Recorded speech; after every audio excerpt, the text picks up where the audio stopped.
Hola, ¿qué tal? ¿Cómo están? ¿Cómo están, amados amigos y hermanos de estas redes sociales, de amigos de Facebook, ¿verdad? Amigos, hermanos y compañeros de estas redes sociales. En este día estamos muy contentos por poder transmitir nuevamente una enseñanza bíblica, ¿verdad? Bueno, pues en esta ocasión, desafortunadamente, por causa de fuerzas mayor, tuvimos algunas dificultades que nos impidieron asistir al lugar de culto donde normalmente compartimos la palabra de Dios y hacemos culto al Señor.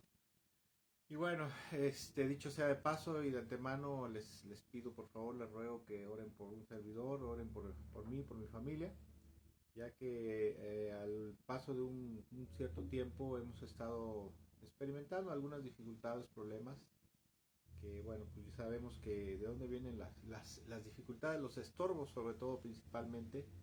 Sabemos que los estorbos provienen de parte de Satanás. Cuando alguien quiere hacer la obra de Dios, ¿verdad? Cuando alguien tiene el deseo verdaderamente en su alma, en su corazón, tiene el llamado de parte de Dios a servir a Dios, a hacer pues lo que Dios te ha mandado, ¿no? Que es a predicar su palabra, a enseñar la verdad, a ser un instrumento del Señor de verdad y de justicia. Bueno, pues desafortunadamente te vas a encontrar con muchos estorbos, ¿verdad? Y sabemos que esos estorbos provienen principalmente de Satanás para que no podamos no podamos ser instrumentos de verdad y de justicia para el Señor Jesucristo. Instrumentos que, dicho sea de paso, en el mundo el Señor tiene muchos instrumentos de verdad y de justicia, ¿verdad? Siervos suyos, siervos y siervas.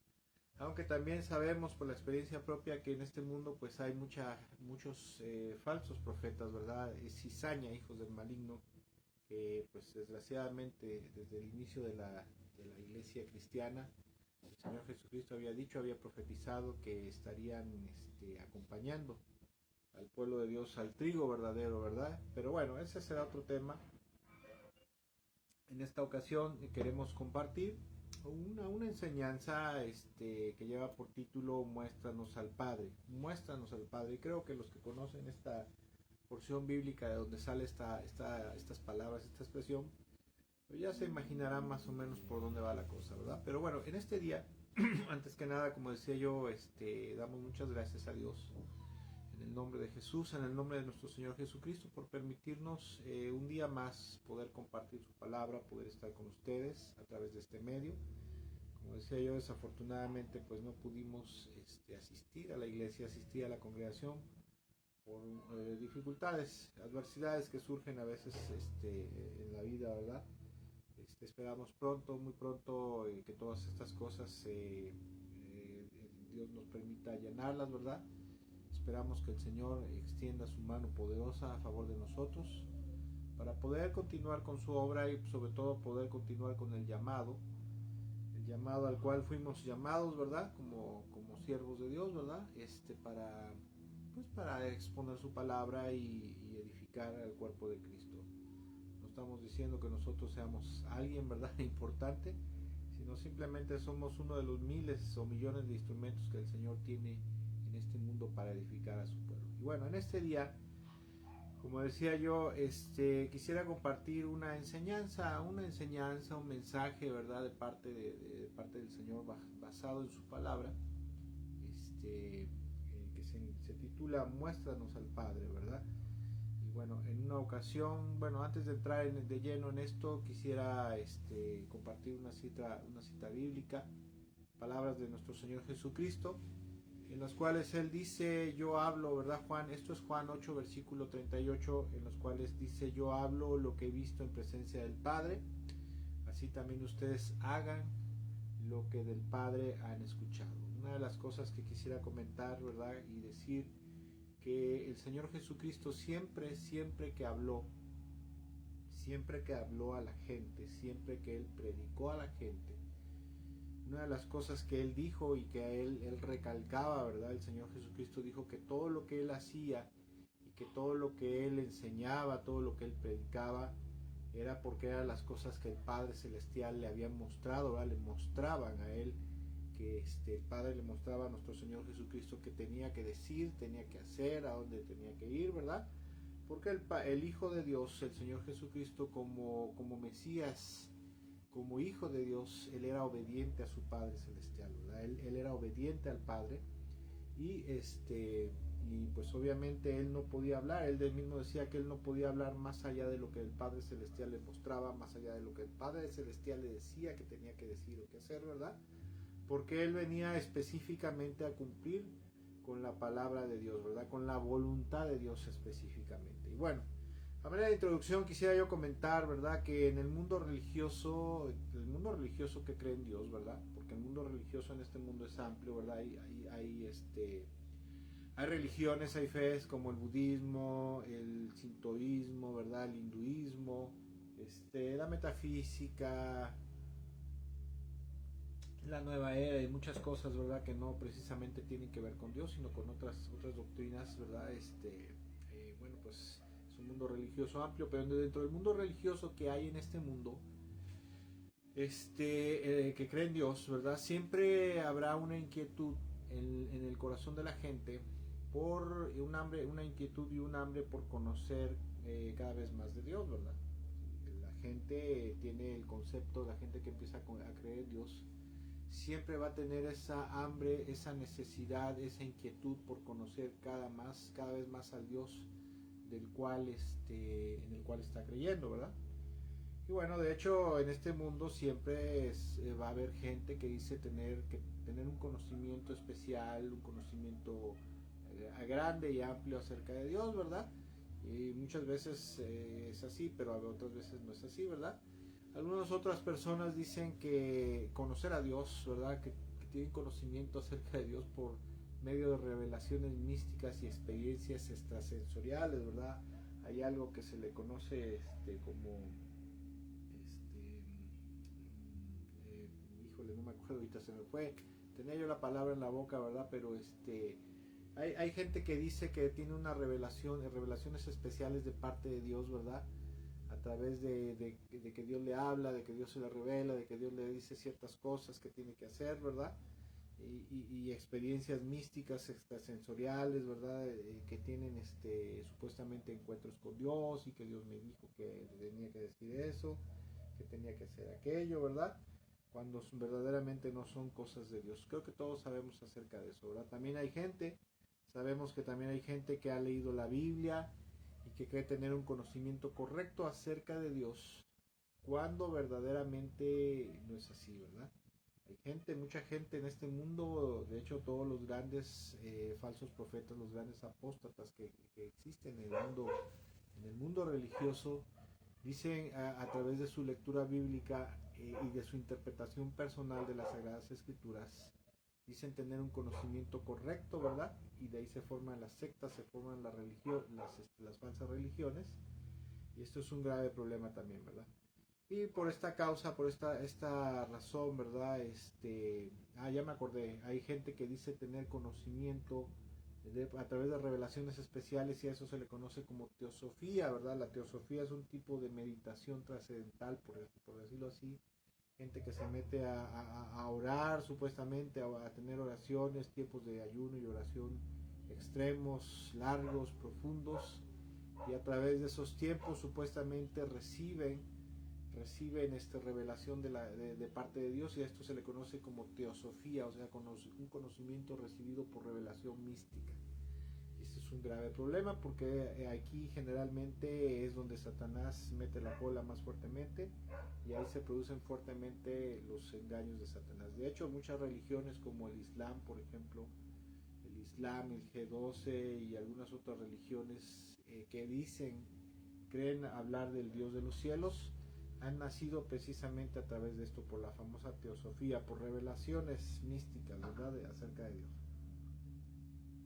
Y esto, dicho sea de paso, una persona cuerda, ¿verdad?, un cristiano cuerdo, un creyente cuerdo, pues es algo que no quiere, ¿verdad?, que jamás querría estar recibiendo una enseñanza, una doctrina que es totalmente antibíblica, que no es de Dios, ¿verdad? Y bueno, en este día quisiera también decir algo, ¿verdad? Y espero no sonar muy elitista para mucha gente que escuche esto, pero para poder acercarse a Dios verdaderamente, para poder estar cerca de Dios verdaderamente, es de suma importancia conocerlo bien.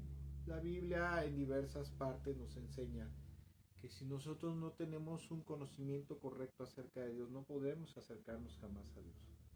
En el Antiguo Testamento, cuando Dios le enseñó, le ordenó a Aarón, ¿verdad? Le ordenó a Moisés, a través del libro de Levítico, lo podemos conocer ahí, les enseñó una forma de culto que Dios había establecido, una forma de adorarlo como a Dios le agradaba y como Dios ordenaba, ¿verdad? Y la palabra de Dios enseña que si ellos no cumplían los rituales establecidos por Dios, de ninguna manera se iban a poder acercar a su presencia, ¿verdad? En la actualidad nosotros, como dice la Biblia, ya no estamos bajo la ley, sino estamos bajo la gracia.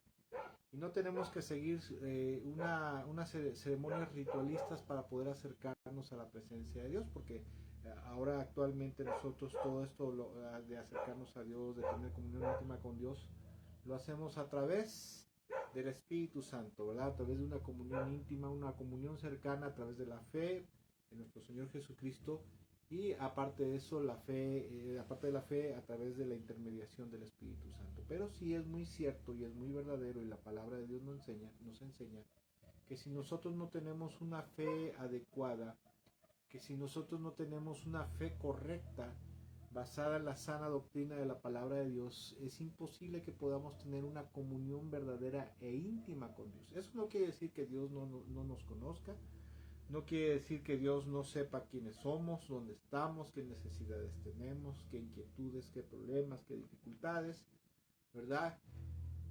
Qué aflicciones pueda estar pasando el hombre, pero si nosotros queremos tener una verdadera cercanía, una verdadera comunión con el Padre, con el Hijo y con el Espíritu Santo, o sea, con Dios,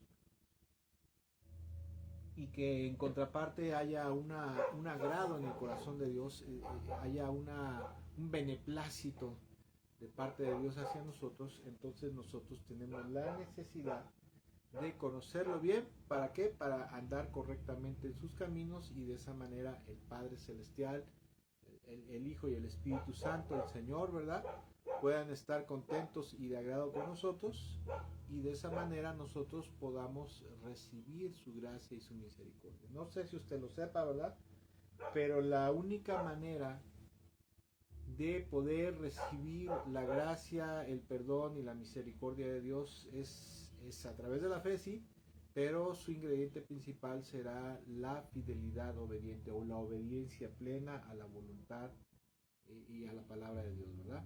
Aunque, como decía yo, desgraciadamente en estos últimos tiempos hay mucha gente que dice tener el conocimiento verdadero, el conocimiento correcto, ¿verdad? Hay denominaciones que dicen nosotros tenemos verdaderamente la sana doctrina, y otra denominación o movimiento religioso dice nosotros tenemos la sana doctrina, ¿verdad? Y, o no, ellos no, nosotros sí. Y no estoy hablando de sectas fuera del mundo evangélico, fuera del cristianismo, fuera del cuerpo de Cristo, sino de denominaciones que, dicho sea de paso, también se pueden catalogar o tipificar como sectas evangélicas, sectas dentro del cuerpo de Cristo, ¿verdad? Sectores, algo que está prohibido por Dios. No sé si usted lo sepa, pero las denominaciones están prohibidas por Dios. ¿Dónde dice eso? Léalo usted en 1 Corintios capítulo 1. Ahí está, ahí lo va a encontrar. No me voy a meter más en eso porque tengo tiempo un poco reducido, ¿verdad? Y necesito ir adelante. Y bueno, el título de esta enseñanza es Muéstranos al Padre, ¿verdad? Muéstranos a Dios, ¿verdad? ¿Y quién podría enseñarnos perfectamente cómo es Dios? ¿Quién es aquella persona que podría mostrarnos verdaderamente cuál es el corazón de Dios, cómo piensa Dios, qué desea Dios? Pues solamente el único que puede enseñarnos cómo es Dios, pues es Dios, ¿verdad? O sea, ¿quién conoce a Dios? Pues solamente Dios. Y en este caso, aunque esto contraríe la doctrina a lo mejor de algunos oyentes y creyentes, ¿verdad? Hay algunos creyentes que dicen que Dios es solamente el Padre Celestial, pero o niegan la realidad de la Trinidad, divina. La verdad de las cosas es que, de acuerdo a la palabra de Dios, existe lo que nosotros llamamos, ¿verdad? No está en la Biblia, no es una palabra bíblica, pero existe una Trinidad, ¿verdad? Dios es un Dios compuesto por tres personas, y Dios viene siendo una entidad divina, o sea, un grupo de seres divinos que están unidos, tres personas que conforman a ese Dios. Elohim se dice en hebreo, y Elohim es una palabra plural que significa dioses. eso significa literalmente, ¿verdad? O sea, un grupo de dioses. Somos una fe, ¿verdad? Monoteísta, sí, claro que sí, creemos en un solo Dios, o sea, un solo Elohim, no creemos en más dioses paganos, ¿verdad? Pero bueno, esos serán otros temas. Y bueno, ¿quién puede conocer correcta y perfectamente a Dios y quién no lo puede mostrar? Pues definitivamente alguien que es divino, o sea, que es Dios, y en este caso, alguien que ha estado en el seno del Padre por toda la eternidad, y este es nuestro Señor Jesucristo. Juan capítulo 1, versículo 18 dice: a Dios nadie jamás, a Dios nadie lo ha visto jamás. El unigénito Hijo que está en el seno del Padre, Él lo ha dado a conocer.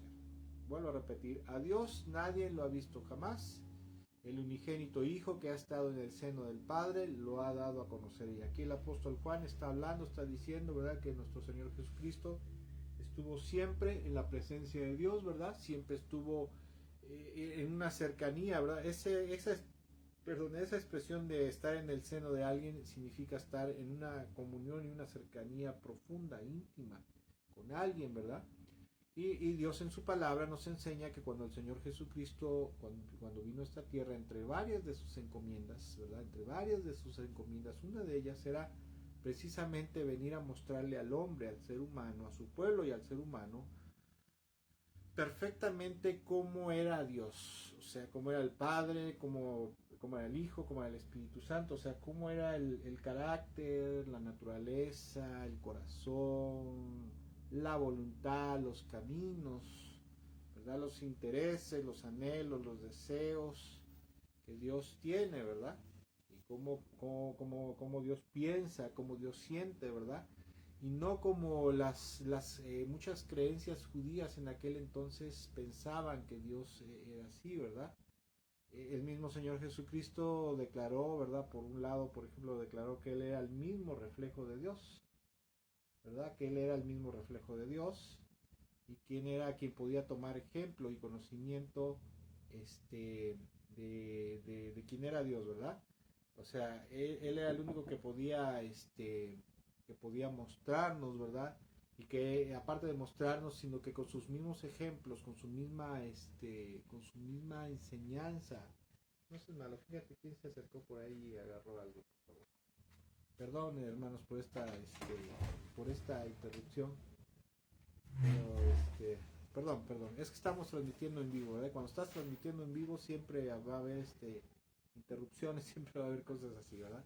Eso es lo bonito de transmitir en vivo, que todo es fresco. Y bueno, vuelvo a repetir, decía que el mismo Señor Jesucristo declaró que Él era el mismo reflejo de Dios, y de quien nosotros podíamos tomar ejemplo y conocimiento de cómo era Dios verdaderamente, ¿verdad? De cómo era que Dios pensaba, y no como los judíos en el tiempo de Jesús, el pueblo de Dios pensaba, porque el pueblo de Dios en el tiempo de Jesús tenía ideas distorsionadas acerca de cómo era Dios, de cómo pensaba, de qué deseaba, de cuál era verdaderamente su voluntad, ¿verdad? Obviamente esto Jesús dijo: el que quiera conocer a Dios, acérquese a mí, ¿verdad? Y yo le voy a mostrar cómo es el Padre a través de mis obras, a través de mis palabras, a través de los milagros, a través de mis deseos. Les voy a mostrar cuáles son los mismos deseos del Padre. Los mismos deseos que yo tengo son los deseos del Padre, los deseos del Padre son mis deseos. Juan capítulo 14, escuche, es una cita bíblica conocida en el Evangelio de San Juan. Dice Juan capítulo 14, versículos 6 al 10, dice lo siguiente. El Señor Jesús dice en el versículo 6, es un versículo muy conocido, dice: yo soy el camino, la verdad y la vida, le contestó Jesús. Nadie llega al Padre sino por mí. O sea, aquí Jesús está diciendo: yo soy el camino, yo soy la verdad y yo soy la vida. Y quiero hacer un comentario breve con respecto a este versículo. En el tiempo que el apóstol Juan escribió esta porción bíblica, los griegos, el gnosticismo griego, que fue uno de los principales y hasta el día de hoy sigue siendo uno de los principales rivales del cristianismo, ¿verdad? Los instrumentos de Satanás, la cizaña de la parábola de la cizaña de Mateo 13, ¿verdad? La cizaña ahí simbolizan los falsos maestros, o sea, los gnósticos griegos y los legalistas judaizantes, ¿verdad? De ellos enseñaban, decían que había otros caminos para poder acercarse a Dios, ¿verdad? Uno de ellos era la predestinación, ¿sí? Otro de ellos era, si no eras predestinado para ser hijo de Dios, ¿verdad? La predestinación calvinista y reformada que se predica en la actualidad proviene del gnosticismo griego. Otro camino era a través del conocimiento, de recibir un conocimiento gnóstico, ¿verdad? La gnosis que ellos decían, ¿verdad? El conocimiento oculto que ellos supuestamente habían recibido por teosofía, ¿verdad? Por revelación, que se lo compartían a la gente que tenía supuestamente ellos un nivel mental y espiritual más elevado que el resto de la gente, ¿verdad? Y que si ellos lo entendían, lo aceptaban, lo asimilaban, posteriormente te bautizaban, te ungían y te bautizaban y te declaraban hijo de Dios. Por eso dice el apóstol Juan, fíjese que el apóstol Juan atacó mucho el gnosticismo, y entre eso las doctrinas, falsas doctrinas de la predestinación, ¿verdad? Del nuevo nacimiento a través del conocimiento, porque los gnósticos decían que podías nacer de nuevo a través del despertar de la ignorancia, ¿verdad? Recibías conocimiento a través de ellos, las sectas gnósticas, y tú podías despertar de la ignorancia y te podías convertir en un hijo, y para ello, ¿verdad? Para finalizar ese proceso de conversión a ser hijo de Dios a través de un bautismo. Y decían que había varios caminos, ¿verdad? Los gnósticos griegos, pero Jesús dice, no, yo soy el único camino. No hay otros caminos, no hay otra verdad, y no hay la única vida que puede haber, ¿verdad? El camino, la verdad y la vida soy yo. Y nadie podrá llegar al Padre si no es a través de mí. A través de creer en mí, confiar en mí, obedecerme a mí, seguirme a mí, ¿verdad? Ser fieles y firmes hasta la muerte, ¿verdad? Versículo 6. Versículo 7 dice, si ustedes realmente me conocieran o me conocen a mí, conocerán también a mi Padre. Y ya desde este momento lo conocen y lo han visto. El versículo 8 le dice Felipe, le dice, Señor, muéstranos al Padre y con eso nos basta, ¿verdad? Tú muéstranos al Padre, déjanos ver al Padre como es, ¿verdad? Dinos cómo es el Padre y con eso estamos contentos. Pero en el versículo 9 el Señor Jesucristo le contesta, le dice, pero Felipe, tanto tiempo llevo con ustedes y todavía no me conoces. Tengo 3 años prácticamente, le dice el Señor, tengo 3 años estando con ustedes, han vivido conmigo día y noche, me han visto cómo me comporto, me han visto qué me agrada, qué no me desagrada, me han visto predicar, me han visto compartir la palabra de Dios, me han visto hacer milagros, ¿verdad? Han visto el despliegue de poder, han visto la misericordia de Dios por los perdidos, por los necesitados, por los quebrantados, por los afligidos. Han visto mi ira contra los malos y falsos maestros y profetas, ¿verdad? Y todavía no me conoces. Y a continuación dice, el que me ha visto a mí, ha visto al Padre. Entonces, ¿cómo puedes decirme, muéstranos al Padre? O sea, el que me conoce a mí, el que se da cuenta cómo soy yo, prácticamente lo que está diciendo el Señor Jesucristo, el que se da cuenta y me ve cómo soy yo, así como soy yo es el Padre, porque así como piensa el Padre, como siente, como vive, como desea el Padre, soy yo exactamente. En otra parte dice el Padre y yo somos uno, estamos unidos, ¿verdad? O sea, unidos en pensamiento, en deseos, en anhelos, en propósitos, o sea, unidos en todo. No que estuvieran pegados, como dicen los unitaristas, ¿verdad? Esto es otra cosa, ¿verdad? Los unitaristas y los modalistas dicen eso. Dice, ¿cómo puedes decirme muéstranos al Padre? Versículo 10. ¿Acaso no crees que yo estoy en el Padre y que el Padre está en mí? ¿Sí? O sea, en pocas palabras, ¿acaso no crees que el Padre y yo estamos de acuerdo en todo? Estamos unidos en todo. Y luego dice a continuación, las palabras que yo les comunico, no las hablo por mi propia cuenta. Dice, las palabras que yo les comunico no las hablo por mi propia cuenta, no las hablo como cosa mía, sino que el Padre que está en mí, Él, sino que es el Padre que está en mí el que realiza sus obras. O sea, en pocas palabras, el Padre está a través de mí, ¿verdad? Está haciendo la obra. Y no porque el Señor Jesucristo no tuviera el poder divino, ¿verdad? No porque el Señor Jesucristo no fuera un ser de naturaleza divina que pudiera llevar a cabo todos los señales, milagros y prodigios, sino que prácticamente es todo lo que el Padre desea, me lo comunica y yo lo llevo a cabo, ¿verdad? Como soy Dios también y tengo ese poder divino, esa naturaleza divina, esa gloria divina, yo hago lo que el Padre quiere, ¿verdad? No es que el Padre se metiera a través de Jesús y a través de Jesús hiciera las cosas, ¿verdad? Como si Jesús fuera un títere, no. El Padre a través de mí, o sea, me usa a mí, o sea, usa mi poder, mi gloria, o sea, me pide las cosas y yo hago las cosas y yo hablo. Lo que el Padre me dice que hable, yo lo hablo, ¿verdad? Yo se los transmito, yo se los comparto a ustedes. Esto va de la mano con el principio del sumo sacerdote que era establecido o fue establecido en el Antiguo Testamento, y eso lo podemos conocer en el libro de Éxodo, en el libro de Levítico, donde Dios establece que el pueblo de Israel debe tener un sumo sacerdote que lo representaría el sumo sacerdote al pueblo ante Dios, y viceversa, el sumo sacerdote representaría a Dios, al Señor, al Padre con el pueblo, ¿verdad? O sea, representaría a Dios con el pueblo. Es el mismo principio, porque la Biblia nos enseña en el libro de los Hebreos que nuestro Señor Jesucristo es nuestro gran sumo sacerdote perfecto, ¿verdad? Ahora bien,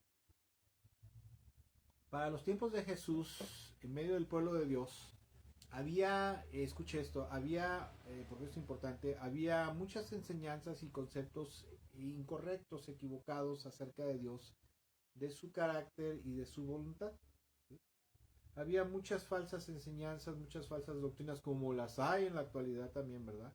Conceptos equivocados y erróneos acerca de Dios, de su carácter, de su naturaleza, de su voluntad, de sus planes, de sus deseos y propósitos para su pueblo y para el mundo, ¿verdad?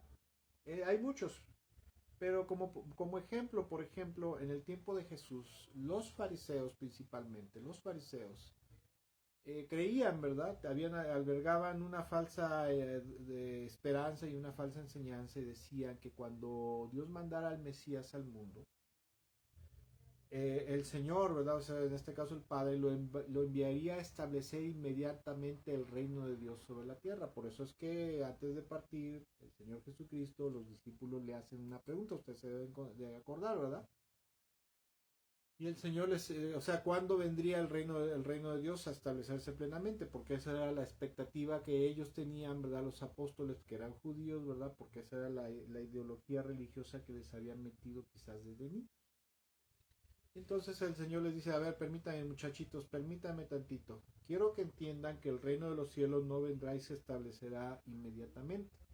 Antes que eso tienen que pasar muchos eventos en el mundo, ¿verdad? Tendrá que venir guerras, dificultades, esto, lo otro, apostasía dentro de mi pueblo, ¿verdad? Dentro de mi iglesia, persecuciones, etcétera, etcétera, y ustedes tendrán que ir y predicar el evangelio, mi palabra y el evangelio hasta los confines de la tierra. Obviamente eso no iba a ser de la noche a la mañana, ni sería en 50, en 60, en 100 años, en 200, no sabemos, ¿verdad? Y aparte de eso, ¿verdad? Dicho sea de paso, la palabra de Dios dice que el retardo de que nuestro Señor Jesucristo, estamos viviendo hasta el día de hoy, el retardo de la segunda venida de nuestro Señor Jesucristo, no es porque Dios no vaya a cumplir su promesa, ¿verdad? Sino porque Él está esperando que cada vez más gente que va naciendo se arrepienta y pueda entrar al reino de los cielos, ¿verdad?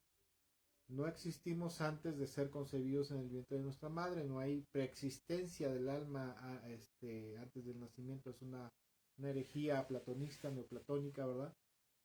Sino que Dios desea rellenar el cielo de gente, de hijos suyos, ¿verdad? Pecadores arrepentidos, convertidos a Cristo y ahora hechos hijos de Dios. Y por eso es que Dios está tardando la venida de su amado Hijo Jesucristo nuevamente al mundo, ¿verdad?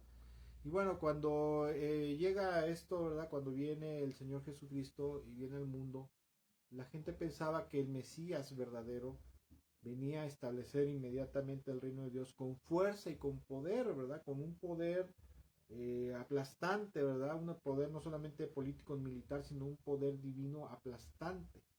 Y también por eso ellos creían que el Mesías vendría a juzgar inmediatamente a los pecadores y aniquilar a los enemigos de Israel. Por eso en el Evangelio de San Juan dice que el Hijo de Dios no vino a condenar al mundo, sino que Dios salvaría al mundo por medio de su Hijo, por medio del Mesías. Jesús no vino a condenar al mundo, sino a salvar al mundo, ¿verdad? Dice, de tal manera amó Dios el mundo que envió a su Hijo, no para condenar al mundo, sino para salvarlo por medio de él, ¿verdad? Entonces, cuando el Señor Jesús vino a la tierra, vino a enseñar todo eso, miren, yo no he venido a castigar a la gente, yo no he venido a condenarlos inmediatamente, sino he venido a invitarlos a que se vuelvan a Dios, a que se arrepientan, a que entren en sus caminos, en su criterio, en su voluntad, y a través de eso, ¿verdad? A través de eso ustedes puedan entrar al reino de los cielos, porque así como están, muchachitos, todos cochinos por el pecado, todos pecaminosos, todos delincuentes espirituales, ¿verdad? Con sus pecadotes, si ustedes no se arrepienten, ponen su fe en mí, se entregan a mí, para que yo los guíe al reino de los cielos, ¿verdad? Jamás y nunca podrán entrar al reino de los cielos. ¿Por qué? Porque una religión no los va a salvar. El único que los va a salvar soy yo, ¿verdad? Y bueno, otra de las cosas que el Señor Jesucristo vino a mostrarnos, ¿verdad? Mostrarnos de parte de Dios, a mostrarnos cómo era Dios y cuál era su corazón, es que una de las cosas muy importantes que a veces no consideramos, que a nosotros se nos olvida, es que cuando Jesús vino, él vino a hablar acerca de la misericordia de Dios por los pecadores. Los fariseos tenían la ideología de que a los pecadores empedernidos, ¿verdad? Los que no pertenecían a sus sectas, esos pecadores tenían que ser juzgados inmediatamente, tenían que ser condenados inmediatamente, tenían que ser rechazados, ¿verdad? Y alejados del cobijo de Dios. Pero el Señor Jesucristo vino a hablar acerca de la misericordia de Dios, precisamente la compasión y la misericordia de Dios por los pecadores.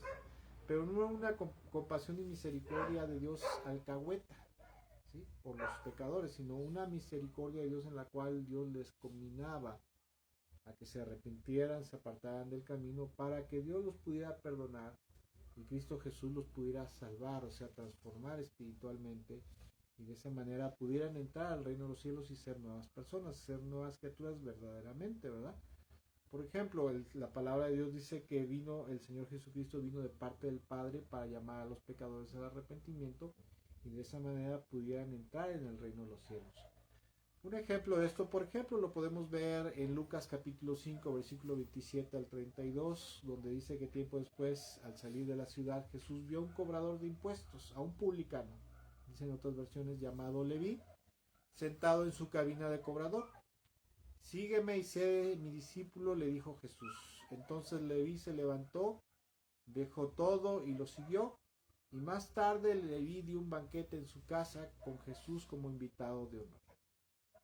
Muchos de los cobradores de impuestos, o sea, compañeros de él, ¿verdad? Compañeros de Leví y otros invitados comieron con él.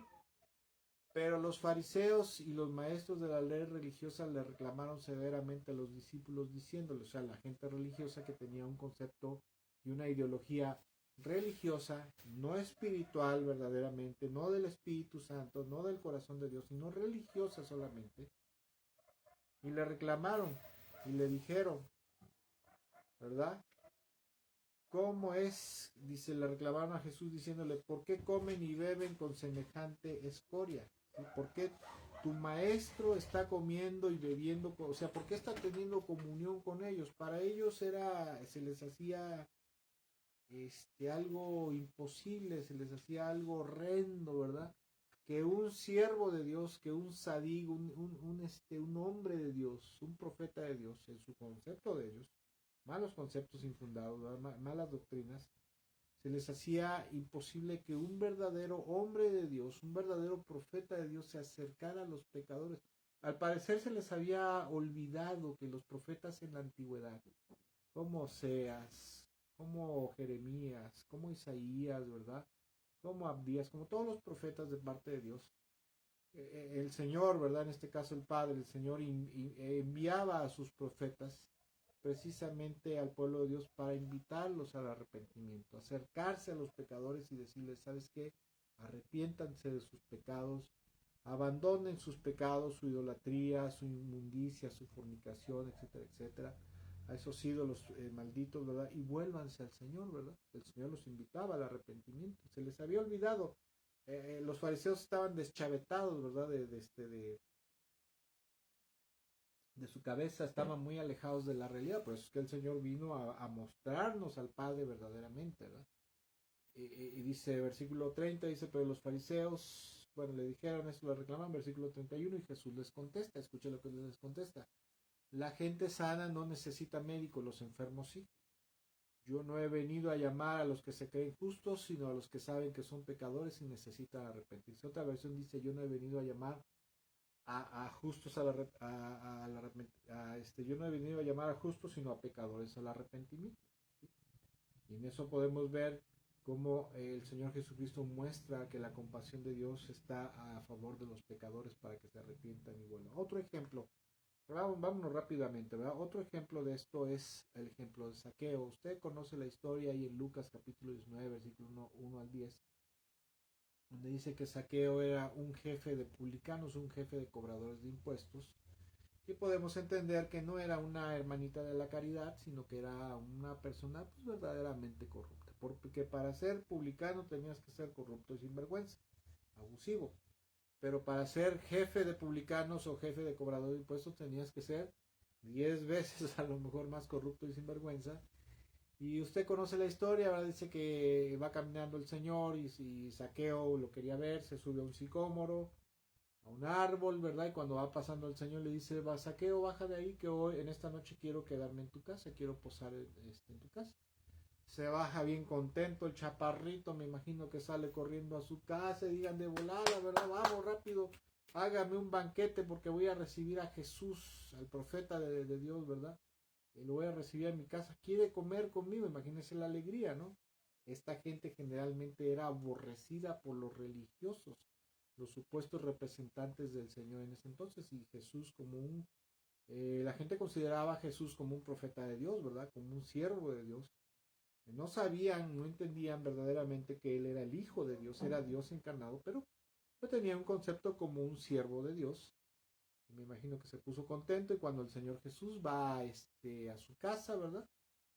Ha de haber empezado a predicarle acerca del amor, de la misericordia, pero también de la santidad, de la justicia, de la pureza. La pureza que Dios demandaba en su palabra a su cuerpo y a su pueblo y al hombre, ¿verdad? Y entonces en una de esas, me imagino que le cae el 20 a Zaqueo y dice, Señor, mira, si yo he abusado de la gente, si yo he defraudado a alguien, se lo voy a regresar y multiplicado, ¿verdad? Y aparte de eso voy a repartir la mitad de mis bienes a todos los pobres. Y cuando Zaqueo dice eso, ¿verdad? El Señor dice, verdaderamente hoy la salvación ha llegado a esta casa. Ojo, un tip nomás. ¿Cuándo verdaderamente se manifiesta la salvación en la vida de una persona? Primero que nada, cuando cambia su modo de pensar con respecto a su vida pecaminosa, a su vida de pecado. Y número dos, cuando hay obras concretas, verdaderos frutos de arrepentimiento, porque en la actualidad hay mucha gente en la iglesia que la invitan a la iglesia, se emociona, la invitan a hacer la oración del pecador, donde usted sabe, ¿verdad? Señor, yo me arrepiento, yo creo en ti, ¿verdad? Padre, te doy gracias por el sacrificio de mi Señor Jesús, esto y lo otro, en esta hora yo te confieso como mi Señor y mi Salvador. ¿Y qué dice la iglesia? Bienvenido al reino de los cielos, bienvenido, ahora eres hijo de Dios por haber confesado a Jesús como tu Señor y tu Salvador. Pero de ahí para allá, párale de contar. No hay cambio en su vida, ¿verdad? Porque salen de ahí muy emocionados con un sentir religioso, pero el resto de la semana, ¿verdad? Si es que vuelven a ir a la iglesia la semana que viene, pues normalmente siguen llevando una vida pecadora, pecaminosa, haciendo malas obras. Entonces eso nos muestra de una verdadera salvación, de un verdadero arrepentimiento que te conduce a la salvación y a la vida eterna, ni al reino de los cielos, ni ser un verdadero cristiano, ¿verdad? Bueno, pero se lo dejo ahí nada más, como dicen, para el gasto, ¿verdad? Y bueno, entonces se arrepiente, y bueno, a través de esto podemos ver que el Señor, que el Padre Celestial había enviado a su Hijo para mostrarle misericordia a los pecadores. Otro ejemplo, ya no me voy a meter mucho, es la mujer sorprendida en adulterio, donde hace 8 días estuvimos hablando acerca de eso. Una mujer que sorprendida en adulterio, le dicen, ¿tú qué dices? Estas mujeres, la ley dice que hay que apedrearlas, pero ¿tú qué dices? El Señor no contesta nada. Después de un rato, ¿verdad? Que lo están atosigando, lo están acosando, dice, bueno, pero el que esté libre de pecado, que sea el primero en lanzar la primera piedra. Y de esta manera el Señor Jesús buscaba salvarle la vida, salvarle la vida, número uno, y número dos, conducirla al arrepentimiento para poder perdonarla y salvarla, ¿verdad? Salvarla de qué? Del pecado y salvarla de la muerte, todo.